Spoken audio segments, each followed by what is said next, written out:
bozali na esengo ya koyeba ete bozali ebele liboso ya baposte téléviseur na bino mpona kolanda émission ezwi na yango bandeko balandi émission ezwi napesi bino mbote bisika nyonso ezwami bino mpe tika ete kimi ya nzambe tata eyingela oma botama bino mpasi mpe mawa na république démocratique du congo pamba te mai oma akolekama azali mpenza malamu te tozali komotuna tozali kokende wapi ekolo ezali kokende wapi lelo bayi justice bakolela balobi ete bazali na liberté te ya kosala likambo lolenge bango bakanaki justice ya mboka lelo ezali politize ndenge tolobaki systeme oyo ezali komema mpenza mboka na malamu te na banzete tokolanda mwana mboka maître mikoma engele boni atalisaki likambo na procès na biso oyo mpe na ndenge bazuzi bakataki likambo lizali nini na procès mutamba toyei komona ete le garant de la nation président de la république komona mboka félix antoine tshilombo oyo apolitize nyonso oyo akoti nyonso na kati ya systeme na ye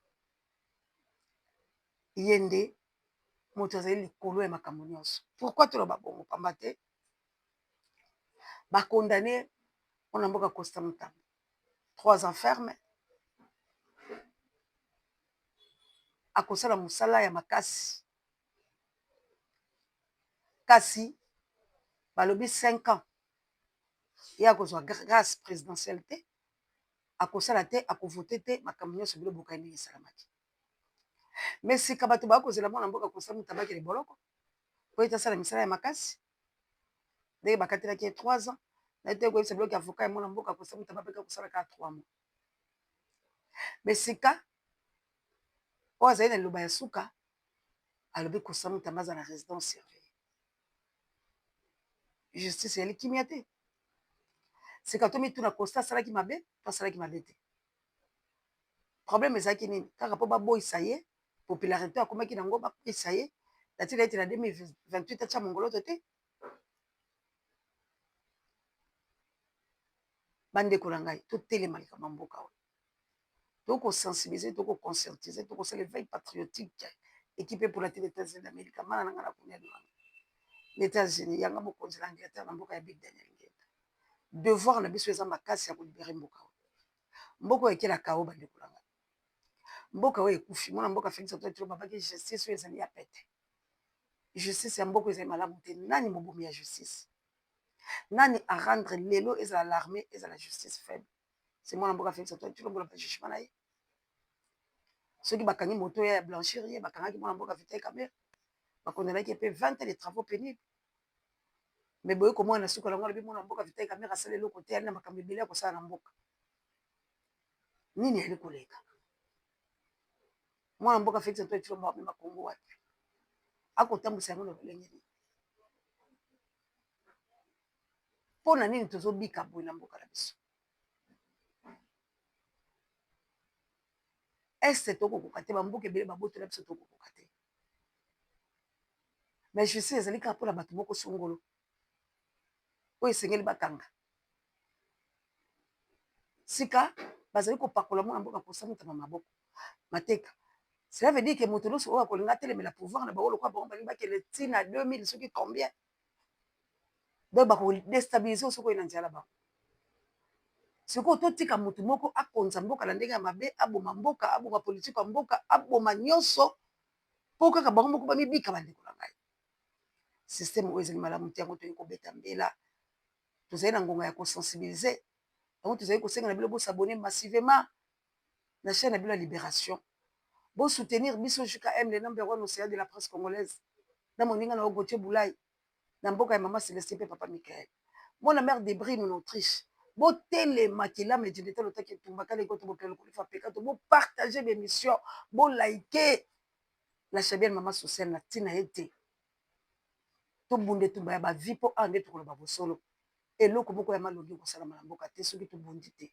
peuple vous avez le droit ya kotelema peuple mission na bino yango oyo botelema botika kolala eza ngonga oyo tolala te ezali ngonga oyo tosangisa makasi na biso nyonso bamama missionnaire na plus 32 na mboka lita babe fokuya moto to bakoka lumumba totelema bandeko na ngai yani kota motonga bopartage bémission mwana mère de Brine en Autriche mboka oyo mobomi na yango ezali mboka Félix Antoine Tshilombo pamba te mai oyo makosalama ezali ata malamu te ezali ata malamu te yango nazali koloba ete bandeko na ngai totelema tobundela mboka me neti ezali nango miyike soki nazali kozongaka boye ezali kaka mpona kobelela bino mpe kolamusa bino bamama bapapa bisika nyonso bozali botika kolala pongi merci encore na ndeko nango olandaki ngai na Dar es Salaam tapesi yo bambote ebele botika kolala biloko na Dar es Salaam bopartage bemission partage yango ndeko na ngai talisala bato ke mongongo ya sike yeyi mpona koloba na biso tolamuka mboka yali ya kokufa lobi tokolamuka boye catastrophe na mboka tosatanda na bolamu ya mwana mboka Félix Antoine Tshilombo te lokola bokonzi oyo ameritaki yango te azwi yango na lolenge ya mabe ya kosakrifie biso mpe boyebaka ete biso mpe tokobunda te soki totelemi te mpe tomiyokani te bakolo eloko na bakoya koso mpe banyoko biso lisusu mpo bapaya bali na besoin ya mboka oyo botela bamboka nyonso babotela biso tozwi yango te lelo bato bakokufa boni tolandala omona mboka ndiko mayenge nini alobaki mpe toya tosukisana bilo mpo tokabwana awa ezali kaka éveil patriotique guillaume ngangula éveil patriotique baprogramme ntangola lobondi ya botarde bonheur ta rmc okomela bino mama dangola na mokitani florence ya batondo bino éveil patriotique assalamu alaikum na mama jawa mpe bamisima na nga oyo bwana south africa na mboka ya gilo mpinga nakobela bakongomani soki bolali etele bilo tolanda maître biko na bolai na mo esika oyo alobaki oyo tokutanaki nango mpo ete biso so toyeba kozwa mayele toyeba nini esengeli tosala tolanda ye c'est-à-dire il y a travaux forcés. Travaux forcés. Et là, qu'est-ce qu'il y a dans nos travaux forcés? Alors, ben, l'avocat, t'as dit, il faut démontrer que ceux qui vont condamner à travaux forcés, va passer à un boulot. Donc, aucun en prison à Makala, aucun ne paye pas la salité. Tu gagnes la boulot, tu n'as pas payé sa mission, mais tu n'as pas bien dit, quand même, un habit correct, un homme honnête, à jouer un rôle clé. Nicolas Kouya, Nicolas Kouya, comme il ministre de l'économie, pour ce balobi, la pratique, il a fallu qu'il y ait un Makala. Nathalie Sio Oli Lunga, Nathalie Sio Vital Kamere, Nabato Moussous, même depuis l'époque belge. Et comme il y a tout, il y a Moutamba, la commissariat professionnel, il y a la police. A Komikuna, instruction à Mibale.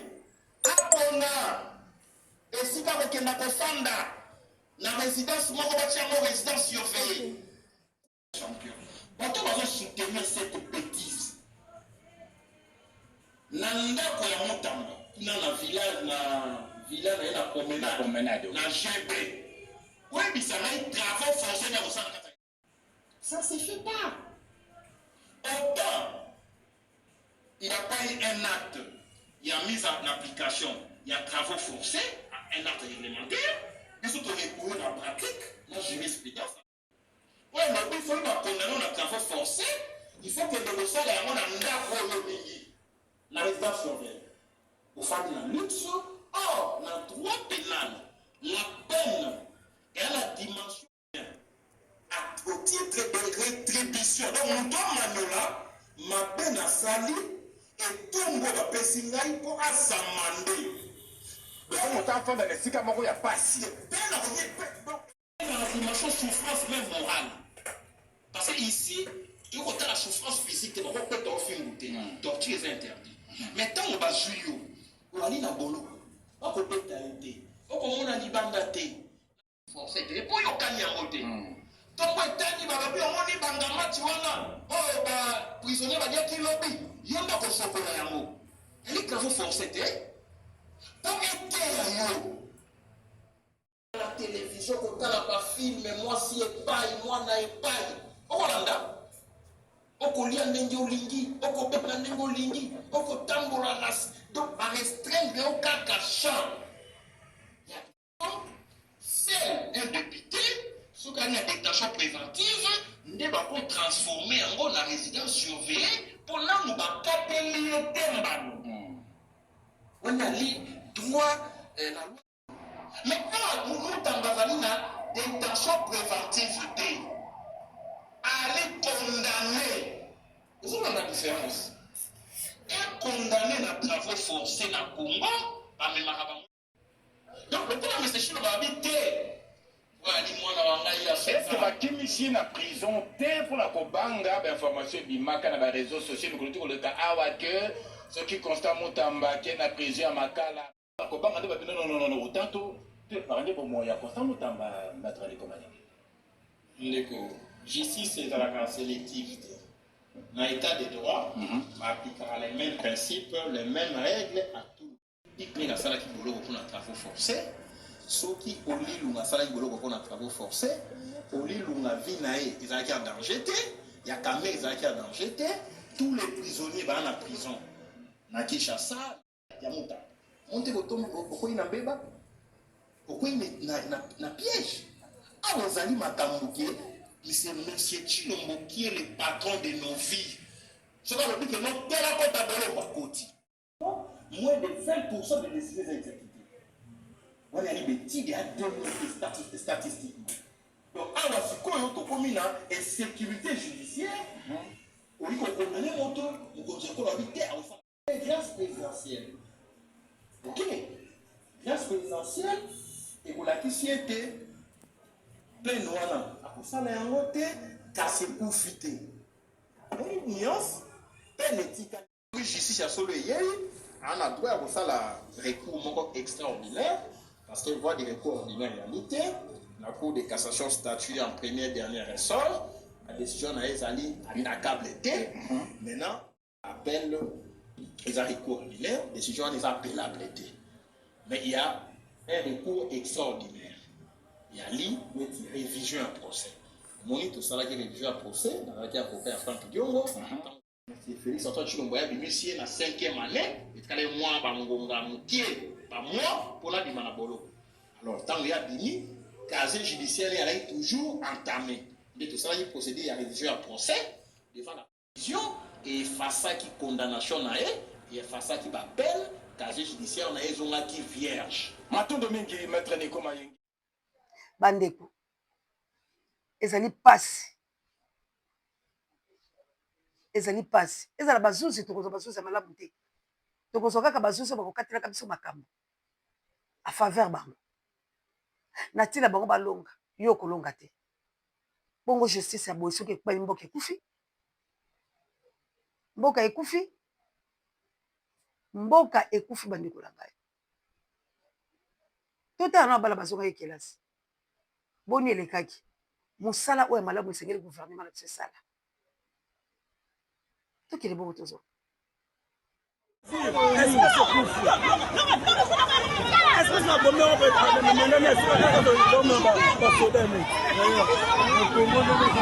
ezomona esala quelque part omoni yango esala nango déjà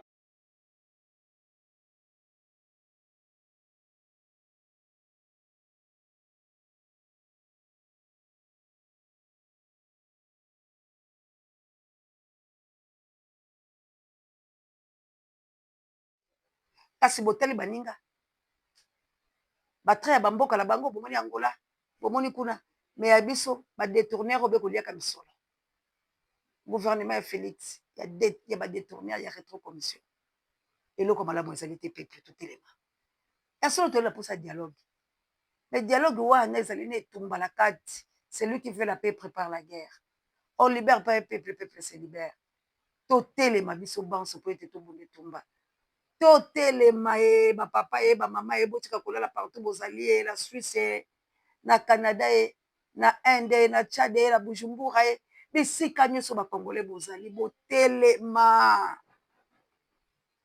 bandeko na ngai mboka nini oyo bandeko na ngai mboka nini ezali na mbongo mboka toyei na mai ya malamu forêt ya malamu misolo miyike mebotala bacondition de vivre mpe bakonzi balia te na susi na biso te bakonzi susi na bango ezali kaka kodestabilize bato bakotelema kodestabilize bato bakolinga te baloba malamu mpona mboka kobebisa mpe kobomo kokaba biloko ya mboka kaka boye lelo oyo il fallait pas bakondele Mutamba. Il fallait que batika yeba lobaka ka souci la biso ezalaki ete totika yo nde opostule te tobebiseli yo kaka carrière na yo politique. Mais le reste evana na yo po biso toyibaka bambongo. Tolingai to comprendre yango. Mais ya boye ata bino moko. Ata pe mabe yango ezalaka. Mboka ekomi kotambola lolengo. Mboka lolengo. La police ko déranger mboka. Konyoko peuple. Kobotolo biloko. Wana bango moyebaki pe ezali te po ezali nde mission na bango. Ya kobomo peuple, ya ko déstabiliser peuple, ya peuple akufa nzala, azanga lolenga kobika. Peuple lamuka. Tala chaîne la libération yango. Bunde tumba chaîne balingi yango te. Bazo bundisa yango po bazo bundisa biso nyonso. Mais tolobi ata na mai toko dusula. Kaka pola koya ko dénoncer mabe oyo ezali kosalama. Tosukisi na biso alelo. Tolobaki tokosalaka mokuse na ngongo tozwi tobwaki libino. Na ngongo tozwi tobele libino. Tolobi botelema. Mboka ekei. Bobomi ya mboka boyebi. Sika bokotika bango bazwa misisa bakemba te. Totikila pe baloki nzela baya po bakokisa plan machiavélique na bango te. Ngai na yo esengeli totelema tobundela mboka. Tobundela mboka. Moto alingi Congo akosoutenir chaîne ou pas akosoutenir molobeli yango. Tobunda pour la nation congolaise. Tobunda. Kosa Mutamba balingi na bango yo te. Ata esiko ofandi fomi ebaki babumi nde carrière politique ola. Alors malgré tout elolo ko na yo, malgré tout lolengi na yo, il faut koyebaki bato liaki na bango balingi yo te. Alors batia ola ndako ofala kala bana olia komelaka ti keba. Oh, parce que ce qui te tient pour la poison et cause la terre, tu as l'anda quoi la nuit, comme ça va pas se remettre à ça là. Yo bundaka ke tumbala yo ya ko dénoncer bundaka ke tumbala yo. Ko sepela la bango te ko balingi yo te. Balingi yo te. Pesa ni ko sala passe. Merci bande ko longa bo s'abonner tous na bino. Bozo benga ngama mosi nazali penza na bino po te to bunde tumba ya Congo. Poto lobobo solo. Bande ko longa ezali passe. Nde ko lobi Martin Fayulu m'a dit azali ko banga pe bakanga eto akufa. Mais oui, parce que la mboka ya boye. Mais ceux qui peut te bangi bango. Toko suka wapi. Peuple nde bakasi. Pouvoir au peuple par le peuple pour le peuple. Totele mako bande ko. To bunde tumba ya solo. Ngai na bino to landala kaka. Na moke toko koma ponza baza contre. Merci la bilo bas. Vous partagez monsieur Biskalo sur son bino. Zambe alola pambola bila zala bila pesa bilo makasi bokula kaikala. À soutenir bino bisikalo so bozali bozo misolo bozo makoki poete Kinshasa ekweisa gouvernement na banzi bokoyoka ngapa to kosala ka bon. Merci na Joseph Samsala kitoko za kosala biso. Merci na Papi J, directeur de recherche stratégique et personnel Sango Mokonzi. Paria Bimiso Babiso. Merci encore une fois. Nampombo Dina pour l'assistance. Et Tumba ya Congo, c'est les faits. Et Tumba ya Congo, Moulon Bobele Congo ya so. Et Tumba ya Congo, c'est les faits et cause la terre. Peu importe le lengue congolais à Kolonga. La patrouille, la mort, nous vaincrons papa le frère de maman Clarisse. Namboka il passe la inu ya se anti-live. Namboka ya maman moto mojali, moto. Mokozi mama kate. Ngai na yo tozala conscient. Na likambo etali mboka. Paix, justice, travail. Mieux sous ya kokufa. Yo okosuka boni. Tango soutenir empire du mal.